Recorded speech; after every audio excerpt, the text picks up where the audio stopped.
We turn our attention to, well, is it a retirement package? Okay, well, yes, it is, because it has to do with pensions now. Dr. Austin Nweze joins us now. He's of the Pan-Atlantic University. Thank you for coming on this morning. Thank you. Good morning.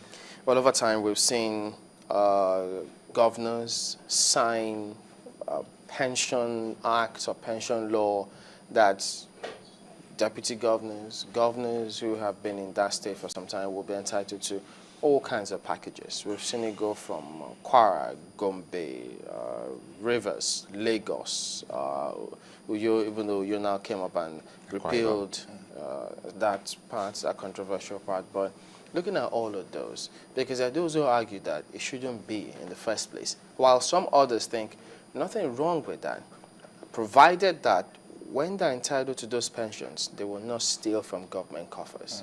What do you think about all these arguments? Well, I totally agree with them that those that say that, look, even private organization, even government, you're entitled to a retirement package.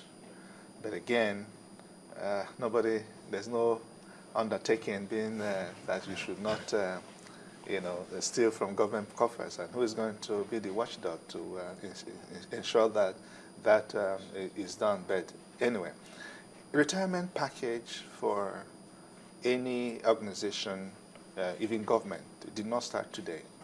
It started in the days of Otto von Bismarck, about over 200, 300 years ago, when he was the former Chancellor of Germany. And when his political opponents, he discovered that they were at a certain age bracket, so he decided to say, okay, you guys, you go, you have served this nation for so long and all that. Go, he gave them some packages and then and told them to go and rest and do some other things that they have passion for. And then other parts of Europe and America picked it up, and then we have retirement, But there are also some laid down rules, even be it government, be it private sector, that this is how much you can afford. So that not after paying the severance packages, then retirement, the company or the government will go bankrupt. Because if it were possible for the state to go bankrupt, well, these days, it's also possible for a state to declare bankrupt, bankruptcy, because the state of Michigan in the United States, I think sometime this year, late last year, declared bankrupt, that the state is now bankrupt. So if that is the case, the amount of money, all the things, is financial burden on the states as a result of ex-governors could make the state go bankrupt. Be that as it may, inasmuch as there's some in the Constitution laid down even in the rules and guidelines on how much should be paid out, I don't think that there should be a special package for political office holders and also the civil service. They are all civil servants. So anything that applies to civil service rule should also be applicable to the governors, even the presidents. Yeah. When you talk about them going bankrupt, I mean, for states who have the capacity, either from federal allocation or the internally generated revenue, one wonders. For instance, now let's take Lagos. Lagos, the state governor, the deputy governor pension law of 2007 provides, the highlights of this is that the governor is entitled to 6 new cars every 3 years, and the house in Lagos and another in Abuja. Well, they say a house in Lagos will cost about 500 million, and one in Abuja about 700 million. So you have the former governor and family, the spouse and children, both married and unmarried, are entitled to free medicals, which is not capped. Another highlight is that the ex-governor is entitled to, of course, a cook, a steward, a gardener.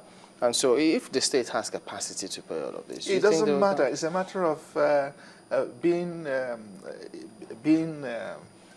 fair to for the fact that you have served the state. Salaries were being paid, and some monies were misappropriated, because of corruption and all that. And you have several allowances, that you can lay on without even stealing the public money, that the system has provided for. The former governor of Cross River State was talking about during the James Ibori's era, saga that he was being chased around. He said that that he had no business being chased around because as a governor he has several privileges, of which for him his goodwill is what he's using now to knock at doors. Okay, so he's no longer there. But why can't these people, go do something that you don't need to have 500 million and keep on living as. And that is a financial burden on the state, even though you're no longer there. That money could be used to, to provide free education to people, so provide some kind of, right of subsidized education. Okay, so it is important because it's unreasonable for an ex-governor. Yes, I'm smiling at your suggestion.